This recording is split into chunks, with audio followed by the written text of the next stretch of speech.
Hello and welcome back to That's Entertainment, where we look at all the interesting entertainment news that happened last week, this week. Kicking off the investigation, Disney unveils its Q3 results last week. There was an inevitable loss overall across all its domains, but the main focus was on Disney+. The streaming platform continues to exceed expectations. Having just launched 11 months ago, it now stands at 73 million subscribers worldwide.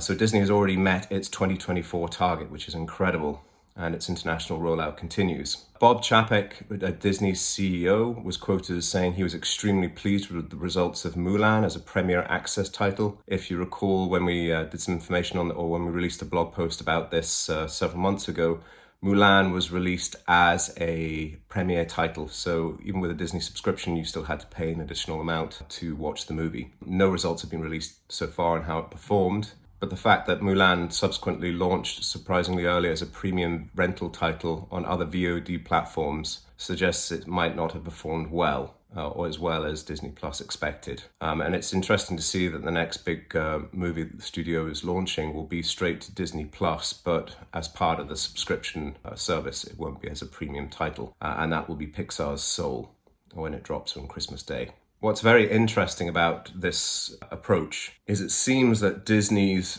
from the CEO level, is beginning to look at the subscription service in a different light. He recently said, in terms of Soul, we also realize the lifeblood of Disney Plus is providing content to base level subscribers. And this message is in fact reinforced by the fact that content from Star Wars and the Marvel Universe franchises will also be releasing direct to Disney Plus. So what does this mean? Well, it means that the subscription level or the subscription service of studio income is beginning to be looked at in a very, very serious light. And this is something that, cinemas have started to go into over the last 4 or 5 years with the loyalty programs and services like MoviePass.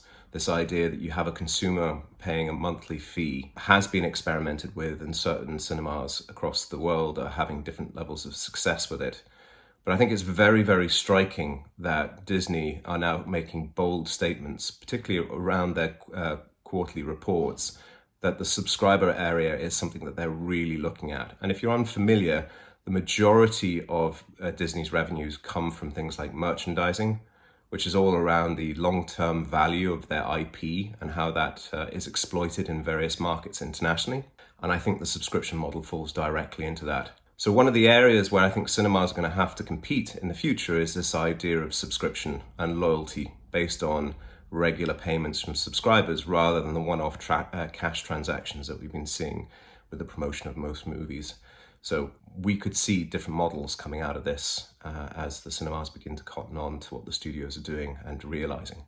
One of the other interesting things that the data around Mulan seems to suggest is that its apparent underperformance acknowledges that a blockbuster needs a global theatrical day and date release if it's to maximize its profits, because there's a clear pointer in the market that the box office is in fact the beginning of the movie's life cycle. In our discussions with sales agents, producers, distributors, and everyone working on the business end of releasing a movie, the main point of reference for gauging all the downstream revenues that come from a film is how well the film performed in box office on its premiere weekend or premiere night. And without that metric, I think a lot of people are kind of at a loss as to what to do. With the cinemas being closed, no major franchise has really been able to release successfully. And I think one of the main concerns from the studios is not just the direct impact on ticket sales at the box office, although it's argued by many cinemas that a reduction in seating hasn't contributed to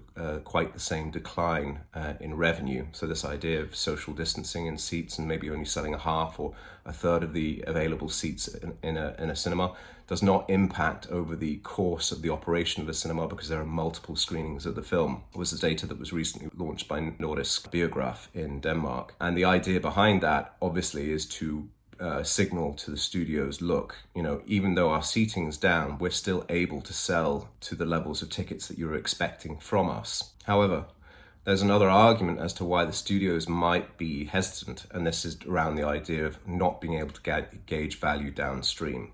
Studios that are not in control of the full value chain of their product downstream, if we look at Trolls, it released, in the US on VOD services, but internationally it didn't follow the same strategy. And that was because Universal owned the majority of the locations in the US initially where the film was streaming, and they could gauge the numbers there and see the success. They didn't follow through internationally on this approach because they simply didn't have access to the channels like they have in the US. So what's coming up over the next few months as a result of this alignment in thinking around subscription? Well, if we look at Warner Brothers' release of Wonder Woman 1984, it's scheduled for Christmas Day, which is just weeks away. Bloomberg revealed last week that the studio is apparently considering debuting the movie simultaneously on their HBO Max streaming platform, and maybe having it arrive there after a drastically shorter theatrical window, or possibly simply pushing the theatrical release again into 2021. While we wait for Warner Brothers to make their decision, one thing seems certain. Exhibitors around the world, particularly in those territories where post-COVID-19 recovery is well underway, and that would be China, Taiwan, Japan, Korea, will not be pleased if the release of Wonder Woman 1984 doesn't go ahead as currently planned. In the meantime, there's been a lot of talk about the success of independent film across the markets. So we've seen different countries like Japan, Scandinavia, France, and Korea having, very successful independent film launches, partly due to the fact that there's little competing content from Hollywood in the cinemas in these locations. But The Hollywood Reporter has offered a different perspective in their coverage of the American film market, which took place virtually last week. South Korea is now the world's 5th largest theatrical market, and although such locally produced films as Train to Busan and its sequel Peninsula have done well, there are still many large studio-shaped gaps in the release calendar. According to Kim Jong-sun, the CEO of a South Korean film studio and exhibitor Megabox Plus M, the nature of our market is that it usually consists of two halves, Hollywood film and Korean film, and they each usually take around 50% of the market. Just because one half disappears, it doesn't mean the other 50% will suddenly grow. The market can only thrive when there's a healthy, positive competition between local language films and Hollywood films. So here are the key questions. What will happen if Hollywood decides not to release any other significant titles until Q2 2021 or Q1 2021 or later? And how hard will it be to attract cinema goers back after a year or even longer away? Or how many cinemas will still be around in another 3 to 4 to 5 months from now? AMC is saying that they'll be in real financial straits by Q1 of next year. Let us know your thoughts down below in the comments section. We're always happy to have questions fielded to us. We'll do our best to report back to you. By the way, if you're interested in any of the discussions that we're having about the future of the film industry and exhibition, VOD and film production, we're also hosting a session on Thursday, the 19th of November at 3:20 GMT at the Future of Film Summit breakout session. Future of Film Live is an event that we've been supporting. The session's called Movie Marketing, Stay Dynamic in These Uncertain Times from Across Distribution and Exhibition. And it'll be a continuation of many of the things that we discussed at our very successful Cannes Next event that you saw earlier in the year.